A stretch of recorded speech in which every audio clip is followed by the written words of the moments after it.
6:58 nos vamos directo a la ciudad de Guayaquil, donde se encuentra nuestro primer invitado. Ya lo habíamos anunciado. Se trata del secretario particular de la Presidencia de la República, Juan Sebastián Roldán. Muchísimas gracias por estar con nosotros el día de hoy. Feliz año 2020. Sofía, buenos días. Muchas gracias por su invitación.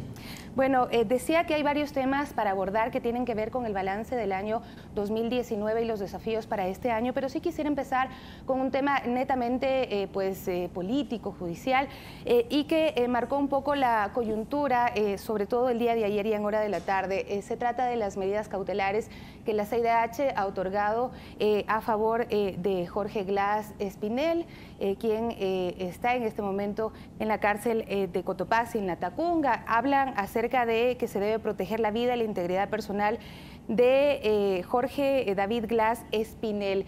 ¿Cuál es la lectura que le da el gobierno a estas medidas que han sido dadas desde la CIDH? El gobierno del presidente Lenín Moreno ha sido siempre respetuoso de todos los mecanismos de defensa de derechos humanos y por supuesto es una de las prioridades del señor presidente. Y sin duda alguna todas las personas que están hoy día recluidas por cualquier delito que hayan cometido tienen que ser protegidas por el Estado ecuatoriano y sin duda ese es el caso del ex vicepresidente Jorge Glas, que como ustedes saben tiene una sentencia ejecutoriada por haber atentado contra el bien público. En este caso se dan 15 días para que el Estado adopte algunas medidas. ¿Qué implica específicamente estas medidas cautelares que se han adoptado? Porque también hay juristas que manifiestan que no es un llamado a dejarlo en libertad, sino a proteger su integridad dentro de la cárcel. Es decir, no se está cuestionando la sentencia. No, la Comisión Interamericana hace recomendaciones con respecto a muchos temas y las hace además seguido a distintos países. Nosotros las cumplimos todas. De lo que se trata es de resguardar la vida y la integridad del ex vicepresidente Glas, como nosotros buscamos y procuramos todo el tiempo resguardar la integridad de todas las personas que están hoy día recluidas y que han sido sentenciadas en el país. No tiene nada que ver con la sentencia judicial. Esa sentencia judicial sigue en firme. El señor Glas está preso por haber atentado contra el dinero público de los ecuatorianos y tiene que pagar esa condena. Esto tampoco influye en el tratamiento que se dará, pues el día de hoy se retoma y se tratará en la Corte Nacional de Justicia el tema del caso sobornos que involucra también al ex presidente Rafael Correa. El Ecuador vive en plena democracia, son los jueces y los fiscales los que tienen que hacer su trabajo. El presidente Lenín Moreno desde el día que llegó cambió sustancialmente la situación de este país. Antes los gobiernos daban órdenes a los jueces, a los fiscales. El gobierno, del expresidente Correa es el que lo hacía y lo hacía además orgullosamente y lo pronunciaba en las sabatinas. El presidente Moreno respeta a los jueces, respeta a los fiscales, ellos tienen que hacer el trabajo que tengan que hacer. Hoy día se decide si es que el expresidente Correa va a juicio por haber recibido dinero de empresarios privados para financiar sus campañas y luego darles favores en el gobierno. Es una decisión del juez y el presidente Moreno, como siempre, es respetuoso de las posiciones, decisiones, tanto de la Fiscalía como de los jueces. Nos puede gustar o no la posición de un juez, más allá de eso, lo fundamental es que el gobierno respete la posición de la separación de poderes. Eso es democracia y eso es lo que ha consolidado el presidente Moreno desde el día que llegó a Carondelet. En torno a estas medidas cautelares de la CIDH, ¿serán analizadas, ya fueron revisadas en el gobierno? Por supuesto, las medidas y las decisiones o las posiciones de la Comisión Interamericana son siempre revisadas por el gobierno, tanto la Cancillería como la Secretaría de Derechos Humanos, la Secretaría de Cárceles han revisado hoy el tema y por supuesto que nosotros cumplimos con todas las decisiones de derechos humanos. Lo más fácil sería hacer lo que también hicieron en el pasado, que es denostar, criticar, golpear a quienes solicitaban al Estado ecuatoriano procurar cuidar los derechos humanos. Es lo que pasó con el gobierno anterior con la Comisión Interamericana de Derechos Humanos. Recuerden ustedes cómo se burlaban de la Comisión, cómo se burlaban de los organismos de Estados americanos. Eso no pasa hoy. El presidente Moreno ha dado instrucciones claras a todos sus ministros de que nosotros debemos respetar la ley, la Constitución y por supuesto los acuerdos internacionales, entre los que están el respeto a los derechos humanos. ¿Esta respuesta que dé el gobierno ecuatoriano pasará por el Servicio Nacional de Atención a Personas Privadas de la Libertad? Sin duda, ha sido revisado por el general Moncayo, que hoy día encabeza ese servicio, por Cecilia Chacón, que es quien maneja hoy día el tema de derechos humanos, el señor canciller, la ministra de Gobierno.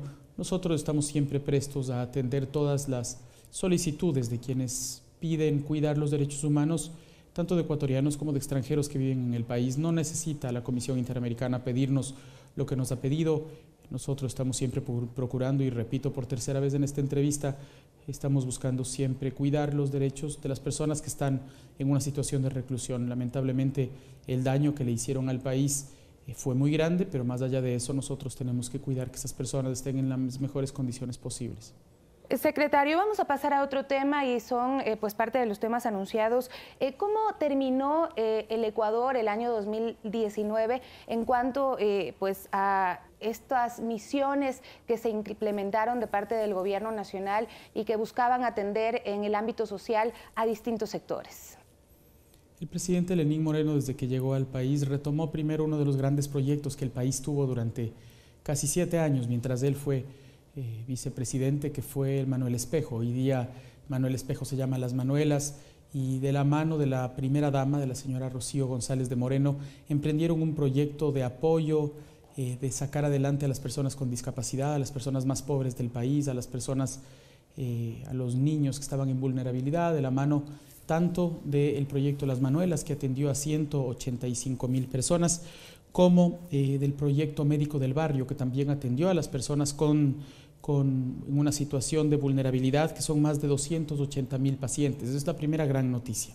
El segundo buen tema para el gobierno en el 2019 es que 230,000 personas salieron de la pobreza extrema en el sector rural, y esos son indicadores que responden a acciones concretas del gobierno, como por ejemplo que la misión Ternura y Mis Mejores Años, que es la que atiende a las personas a los niños más jovencitos en los lugares más pobres con guarderías, y a las personas que ya pasada la vida necesitan la atención del gobierno, ha atendido a más de 450,000 beneficiarios. Recordemos todos que el presidente Lenín Moreno lanzó este proyecto de Mis Mejores Años hace alrededor de un año y un poquito más, y ya hay más de 450,000 beneficiarios, tanto entre Mis Mejores Años como en la misión Ternura. Y por último, hay 530,000 personas en extrema pobreza que reciben el bono de desarrollo humano de acuerdo a un criterio técnico cuidadoso, y que en este año se incrementarán en tanto y en cuanto nosotros podamos cerciorarnos de su situación de pobreza. Las Manuelas, en términos sociales, hace un barrido del país todos los días.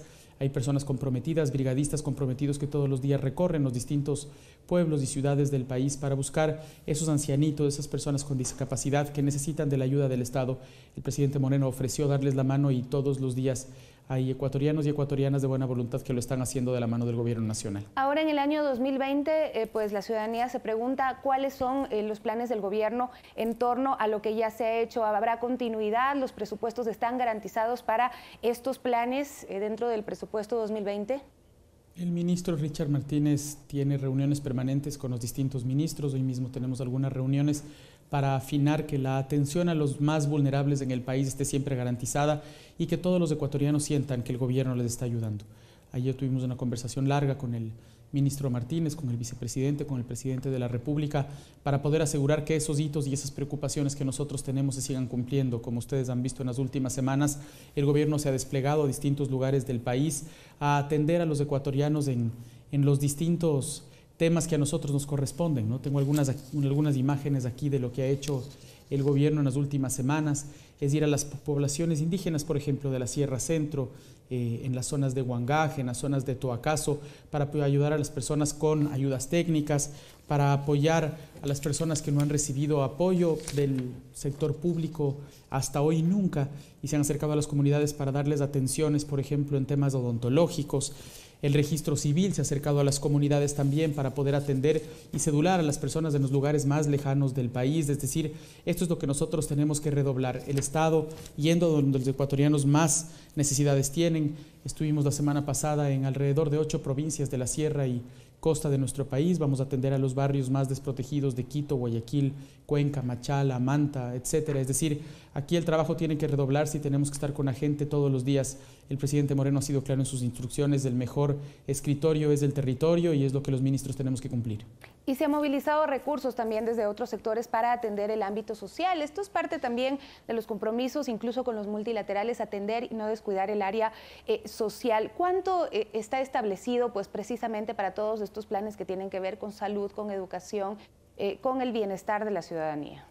El Estado ecuatoriano desde hace algún tiempo tiene la obligación en la Constitución de incrementar el presupuesto en educación y salud en el 5%, es lo que nosotros hemos hecho, pero no solamente se trata de incrementar el dinero, sino de tener proyectos que tengan un enfoque directo en ayudar a la gente. Por ejemplo, las escuelas rurales, vamos a abrir más de 1000 escuelas rurales en todo el país y ya abrimos solamente en 2 meses del último año 60 de esas escuelas rurales. Estamos sacando adelante proyectos como cuidar que la salud atienda directamente a la gente y el médico del barrio ya no solamente atienda a las personas más vulnerables, sino que vaya a apoyar a las familias, por ejemplo, en los temas específicos y que vaya convirtiéndose de a poco, ojalá, en un médico familiar. Son temas fundamentales que atienden a la gente en el día a día, que salen de los proyectos conjuntos, por ejemplo, de las brigadas Manuelas, de las Manuelas y del plan Todo una Vida que le había mencionado hace un momento, y que son los trabajos específicos de los ministerios que ellos van a seguir haciendo y que por supuesto tienen el dinero garantizado para hacerlo todos los días. Una de las preocupaciones sin duda de la ciudadanía es el tema económico. Este 2020, ¿cuál es el desafío del gobierno nacional? ¿En qué se va a enfocar? A nosotros nos corresponde garantizar que el presupuesto general del Estado esté financiado. El ministro Martínez ha sido cuidadoso en que eso se dé. Estamos estirando las piernas hasta donde nos dan las sábanas, que es lo responsable hacer tanto en el gobierno como en la familia. Al mismo tiempo, seguimos nosotros recibiendo dinero de los multilaterales, que son los que han confiado en nosotros, más de 10.000 millones de dólares a las tasas más bajas que ha recibido el Ecuador nunca y a los plazos más largos también. Eso nos permite estar endeudados, pero estar endeudados bien, con la posibilidad de pagar. Al mismo tiempo, seguimos trabajando, como lo hemos anunciado varias veces, en focalizar los subsidios para que los contrabandistas no ganen dinero que tengan que ganar, ni los más ricos reciban un subsidio que no les corresponde. Los pobres tendrán que seguir siendo ayudados, las personas que hoy día están conduciendo camionetas que transportan productos tendrán que ser ayudados del subsidio, que es parte de lo que los ecuatorianos nos dijeron en octubre. El subsidio tiene que cuidar que los bolsillos de las personas con menos dinero sean cuidadas. Eso lo vamos a hacer. Por tal razón, la focalización va a ir exclusivamente a las personas que más tienen y a las personas que están beneficiándose del contrabando. Y estamos trabajando y dialogando con los ecuatorianos para buscar el mejor mecanismo. Y del otro lado, el gran desafío es el trabajo. Tenemos que buscar cuáles son los elementos que permitan, en primer lugar, que quienes tengan trabajo lo mantengan y lo sigan incrementando, y del otro lado, que los que no tengan trabajo puedan acceder a uno. Eso es fundamental. No podemos seguir haciendo lo mismo si los resultados han sido malos en los últimos 8 o 9 años. Tenemos que mejorar las condiciones de trabajo y para eso hay que discutir la legislación, hay que discutir con los empleadores, con los trabajadores, hay que sentarse y buscar cuáles son los mejores mecanismos. Ya el presidente Moreno, como lo sabe el país, llegó al umbral de $400 del salario básico. Este es el salario más alto de toda la región y el presidente se conduele con los trabajadores para que puedan llevar algo más de dinero a los ecuatorianos. $400 es una cifra importante, y es una cifra importante que les pedimos también como esfuerzo a los empleadores, comprendiendo la situación hoy día de los trabajadores en el país. También ahora hay que ya no solamente que preocuparse de los que tienen trabajo, sino sobre todo de los que no lo tienen. Y por eso tenemos que mejorar las condiciones legales para que ellos puedan acceder a un trabajo, los empleadores se animen a contratarlos y así el círculo virtuoso de la economía siga caminando. Está hablando usted de reformas laborales que estaban anunciadas desde el año pasado y que no se han podido tratar aún en la Asamblea Nacional. ¿Se tiene idea ya de cuándo podrán ser enviadas o cómo se está trabajando con la Asamblea Nacional, con los legisladores que digamos son de la bancada del gobierno para poder ya empezar a tratar este tema y plantearlo seriamente en la Asamblea Nacional? Por lo pronto nosotros tenemos un diálogo abierto con actores importantes de la ciudadanía para discutir esta reforma laboral, porque antes de plantear la reforma a la Asamblea, que es la que tiene la tarea de tratar, revisar, procesar una reforma laboral, nosotros estamos trabajando con trabajadores, con empleadores, con personas de la calle, que todos los días son quienes lidian con la legislación de este país, para que no sea una ley ajena, para que sea una ley cercana, una ley que responda a sus preocupaciones específicas. Después de haber terminado ese proceso, lo enviaremos a la Asamblea. Nosotros no tenemos aquí plazos que compliquen el accionar de la Asamblea, sino que creemos que tiene que llegar una ley bastante bien procesada para que los ecuatorianos la puedan luego llevar adelante y que logre su objetivo único, que es lograr que los que no tienen trabajo consigan uno. También el tema de la focalización, pues usted dice no tenemos plazos, sin embargo la ciudadanía sí está pendiente por los anuncios previos o la expectativa que se ha levantado también desde el gobierno nacional. ¿Cuándo podría ser tratado ya este tema de la focalización de los subsidios? ¿Tienen ya la fórmula? Lo fundamental es qué se va a hacer con esa focalización. No se va a tocar a los pobres, se va a tocar a las personas que más tienen y a los contrabandistas. Los plazos van a responder a que el diálogo termine. Vamos a discutir con todos los sectores que se han sentado en la mesa. Vamos a convocar la próxima semana a una gran mesa de discusión al respecto de los hallazgos que hemos tenido en todos los temas de subsidios, y a partir de ese diálogo se tomará la decisión de cuándo y exactamente qué se tratará en el tema de esa focalización. En este llamado que se hará la próxima semana, como usted manifiesta, ¿qué sectores estarán incluidos? ¿Los indígenas van a seguir participando o ya ellos definitivamente salieron de este proceso que se estaba llevando a cabo con el gobierno nacional? No, el gobierno nacional va a invitar a todos los ecuatorianos, no faltaba más. Todos los ecuatorianos tienen que ser parte de la invitación. El presidente Moreno, desde que llegó al poder, marcó una diferencia en ese sentido. Otra de las buenas noticias del 2019 es que el vicepresidente Otto ya terminó el proceso del acuerdo nacional. Parte de ese acuerdo era la reforma electoral que está en manos del gobierno nacional, el Código de la Democracia para un veto, es decir, ya hay resultados claros del buen trabajo del gobierno, por instrucciones del presidente, por el buen trabajo y el diálogo expresado a partir del vicepresidente. Poco a poco vamos avanzando y en ese avance vamos viendo consolidaciones. Todos los actores han sido parte de ese diálogo y por supuesto todos los actores serán invitados nuevamente. Muchísimas gracias por acompañarnos el día de hoy, secretario. Hemos hablado de distintos temas que son de gran importancia para el país. A usted, Sofía, que tenga un feliz año. Muchas gracias por la invitación y esperemos que poco a poco este país vaya saliendo adelante. Es el trabajo del gobierno nacional y nosotros con optimismo lo vivimos de la mano del presidente, del vicepresidente, todos los días. Y también es la expectativa de todos los ciudadanos. Muchísimas gracias por acompañarnos. El secretario particular de la Presidencia de la República, Juan Sebastián Roldán, que el día de hoy nos acompañaba en Primera Impresión desde los estudios de la ciudad de Guayaquil. Nosotros vamos a una pausa y regresamos enseguida con más de Primera Impresión.